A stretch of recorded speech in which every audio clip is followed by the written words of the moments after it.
আদুলিয়া বিধানসভার অবজারভার মাননীয় প্রতিপক্ষের প্রার্থী মহাশয়, উপস্থিত আছেন রাজ্য জেলা ব্লক পঞ্চায়েত নেতৃত্ব এবং সামনে আগন্তুক ইন্ডিয়ান সেকুলার ফ্রন্টের সৈনিক। মাইকের শব্দ যতদূর যাচ্ছে ইন্ডিয়ান সেকুলার ফ্রন্টের প্রেমিক কিংবা নিন্দুক সকলকে ইন্ডিয়ান সেকুলার ফ্রন্টের তরফ থেকে জানাই সংগ্রামী অভিনন্দন। এবং আজ ৭৯তম স্বাধীনতা দিবস উপলক্ষে শুভেচ্ছা ও ভালোবাসা। আজকে ৯ থেকে ১৫ই আগস্ট ইন্ডিয়ান সেকুলার ফ্রন্টের যে অধিকার যাত্রা আজ তার শেষ দিন, অর্থাৎ বাদুড়িয়া আমরা আজকে এখানেই সমাপ্ত করব।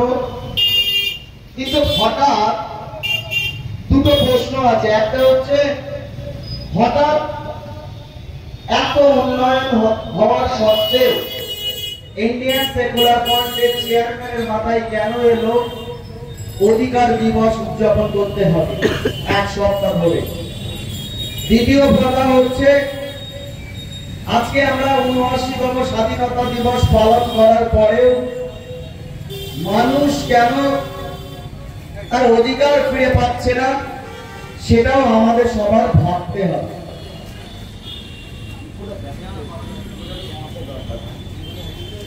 এই প্রশ্নের যদি আমরা উত্তর খুঁজতে যাই তবে আমরা দেখতে পাব মানুষ হয়তো পশ্চিমবঙ্গে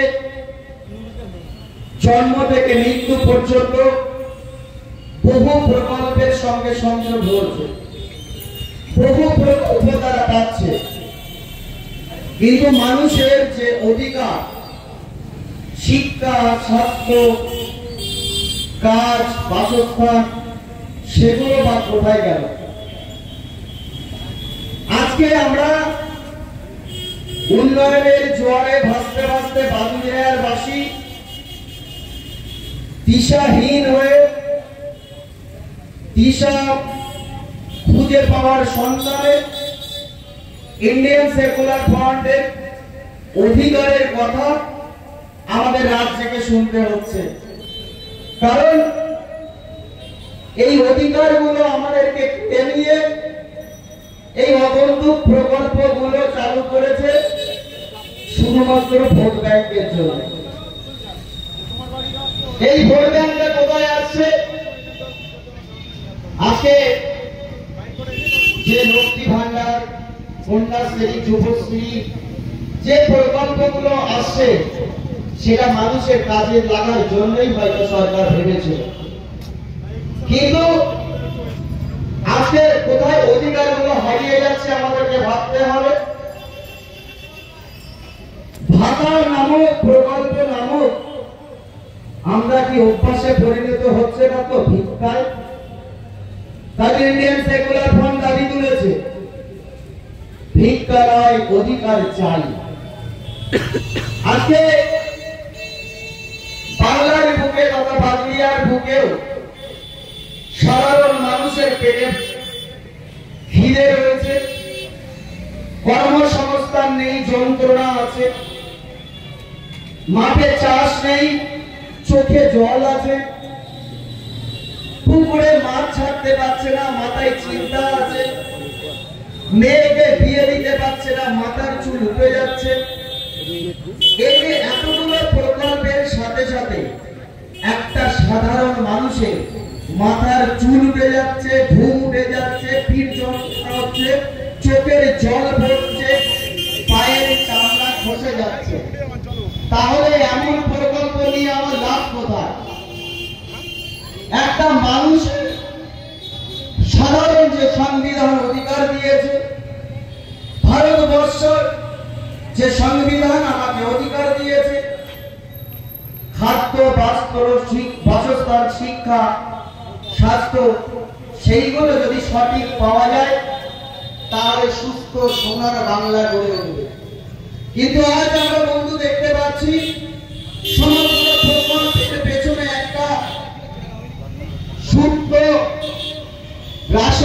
কিট পয়জন দেওয়া আছে। আস্তে আস্তে মানুষ যেন পচনশীলে পরিণত হচ্ছে। ঠিক যেমন একটা চাষি একদিনে এক ঝুড়ি পটল যদি তোলে, বিক্রি না করতে পারলে দুদিন পর থেকে আস্তে আস্তে পচতে শুরু করে। সাধারণ মানুষ আজকে পচনশীলের অবস্থা।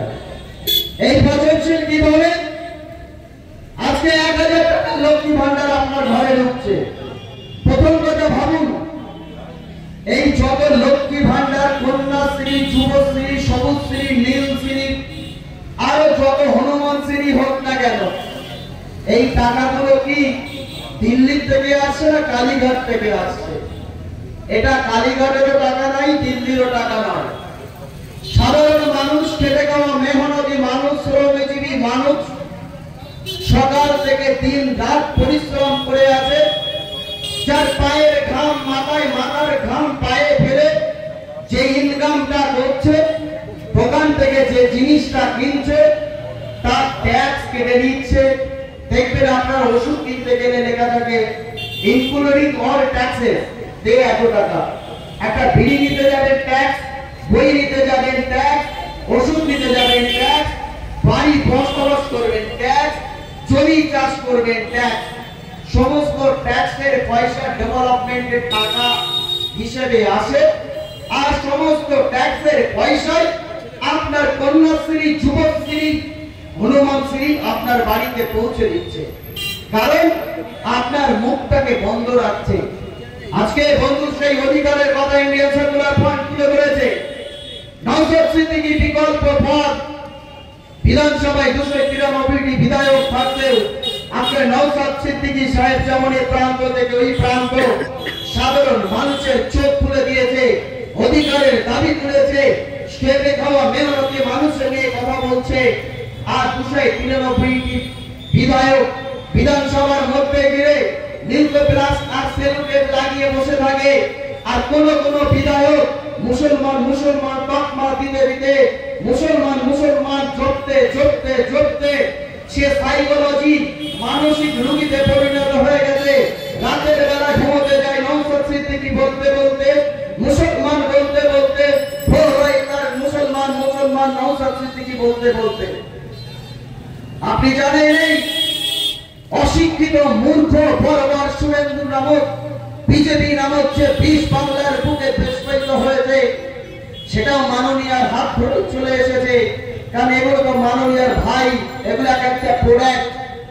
বিধানসভার বাইরেও অকথ্য গালিগালাজের কথা বললেও, সাম্প্রদায়িক দাঙ্গা লাগানোর চক্রান্তের কথা বললেও, আজকে শুভেন্দু নামক যে লম্পটটা আছে সে রেহাই পেয়ে যায়। তাকে কোনো অ্যারেস্ট করা হয় না, তাতে মাননীয় কোনো পদক্ষেপ নেয় না। আর একমাত্র বিধায়ক নওশাদ সিদ্দিকী সাহেব যখন মানুষের হয়ে কথা বলে, মানুষের চোখ খোলার জন্য কথা বলে, তখন নওশাদ সিদ্দিকী নামে নানান রকম চক্রান্তে জর্জরিত করা হয়। কারণ বাংলায় একটাই মাত্র বিধায়ক, বাংলার উত্তরবঙ্গ থেকে দক্ষিণবঙ্গ, পূর্ব থেকে পশ্চিম, ভারতবর্ষের যে প্রান্তেই যাচ্ছে না কেন, সাধারণ মানুষ নওশাদ সিদ্দিকী সিদ্দিকী করতে করতে পাগলপনা হয়ে যাচ্ছে। আর আপনি সোশ্যাল মিডিয়া খুললেই একটাই নাম নওশাদ সিদ্দিকী, নওশাদ সিদ্দিকী। বাংলার খেটে খাওয়া মানুষ, বুদ্ধিজীবী মানুষ, ছাত্র ছাত্রী, যুব সংগঠন সবাই বুঝতে শিখেছে।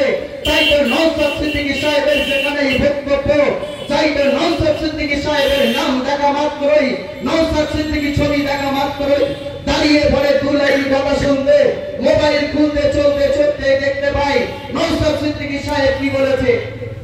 তিনি একমাত্র শিক্ষিত বুদ্ধি সম্পন্ন ব্যক্তি, তার একটা ফ্যামিলি ব্যাকগ্রাউন্ড আছে, নিডর ইয়ং যুবক ছেলে, বাংলার অলিতে গলিতে সংবিধান নিয়ে কথা বলছে, গণতন্ত্র নিয়ে কথা বলছে। যে কথা বলছিলাম, আর এই যেগুলো রয়েছে, এই বিষগুলো রয়েছে, এরা না বোঝে সংবিধান, না বোঝে গণতন্ত্র। তাই তো সারাদিন তারা সাম্প্রদায়িক দাঙ্গা লাগানোর চক্রান্ত করে চলেছে।